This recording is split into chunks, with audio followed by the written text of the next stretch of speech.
On pense tous savoir ce que c'est, le stress. Une sensation, une pression mentale. Mais si c'était bien plus que ça? Et si le stress, quand il s'installe sur la durée, venait carrément remodeler notre cerveau, physiquement? C'est ce qu'on va voir aujourd'hui. Comment le stress prolongé laisse une empreinte bien réelle sur notre biologie. Voilà, c'est exactement ça l'idée de départ. Le stress, ce n'est pas juste une vue de l'esprit. C'est un phénomène bien réel, physiologique, qui a des conséquences concrètes et mesurables sur notre organe le plus précieux. D'accord, pour vraiment comprendre comment ça marche, il faut s'intéresser aux grands responsables de toute cette histoire. Il y a un acteur chimique principal, une hormone, qui s'appelle le cortisol. Regardez un peu comment ça se passe. C'est une véritable cascade, une réaction en chaîne ultra rapide.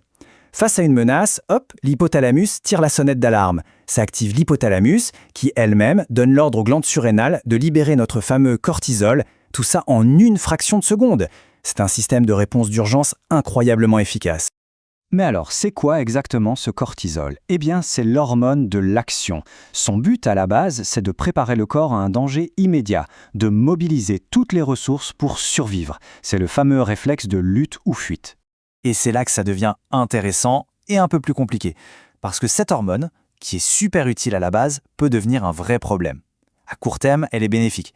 Mais quand le stress devient chronique, le robinet à cortisol reste grand ouvert. L'interrupteur est bloqué sur on. Et là, le corps n'est plus en mode normal. Et les dommages comment? Bon, maintenant qu'on a identifié le coupable, ce surplus de cortisol, voyons un peu les dégâts. Et on va se concentrer sur sa cible préférée, l'endroit où il fait le plus de mal, le cerveau lui-même. Et attention, le cortisol ne frappe pas au hasard. Non, non, il vise une région bien précise, une zone absolument vitale, l'hippocampe. Pour faire simple, c'est notre centre de la mémoire et de l'apprentissage. Rien que ça. Alors, imaginez ce centre de la mémoire bombardé de cortisol en permanence. Qu'est-ce qui se passe?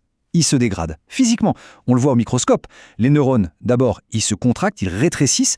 Ensuite, les ponts de communication entre eux, les synapses, s'affaiblissent. Et enfin, la naissance de nouveaux neurones, elle est carrément freinée. Et là, on comprend tout de suite les conséquences dans la vie de tous les jours. Une mémoire qui flanche, une concentration qui fait le yo-yo, des difficultés à apprendre quelque chose de nouveau. Ce ne sont pas juste des impressions, hein. Ce sont les résultats directs et bien concrets de ces dégâts physiques. Mais l'histoire ne s'arrête pas là. Ce serait trop simple. Le problème, c'est que les effets se propagent et touchent deux autres domaines fondamentaux, notre niveau d'énergie et la façon dont on gère nos émotions. Prenons l'énergie par exemple. Le cortisol chronique, c'est un vrai saboteur. Il agit sur 3 fronts. Il met le bazar dans notre gestion du sucre, provoquant des montagnes russes énergétiques, il épuise nos petites usines à énergie, les mitochondries, et il empêche le corps de bien se réparer pendant le repos.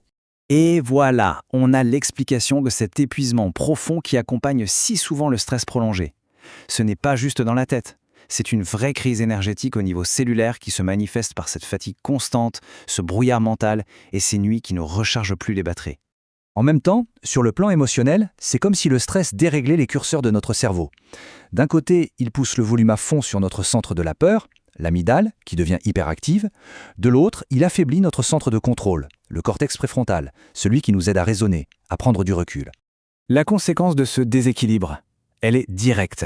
On a un accélérateur émotionnel qui est bloqué au plancher et un frein qui ne répond presque plus. Ça donne des réactions beaucoup plus rapides, beaucoup plus fortes et avec bien moins de perspective. Bon, on a vu les dégâts sur la mémoire, sur l'énergie, sur les émotions. Alors au final, que faut-il retenir de tout ça? L'idée la plus importante, c'est vraiment celle-ci. Endurer un stress chronique, ça ne rend pas plus fort, c'est un mythe. En réalité, ça désorganise absolument tout. Le cerveau, l'énergie, les émotions. C'est un état de chaos physiologique, tout simplement. Forcément, après un tableau pareil, la question qui brûle les lèvres, c'est est-ce que c'est irréversible? Est-ce que ces dommages sont permanents?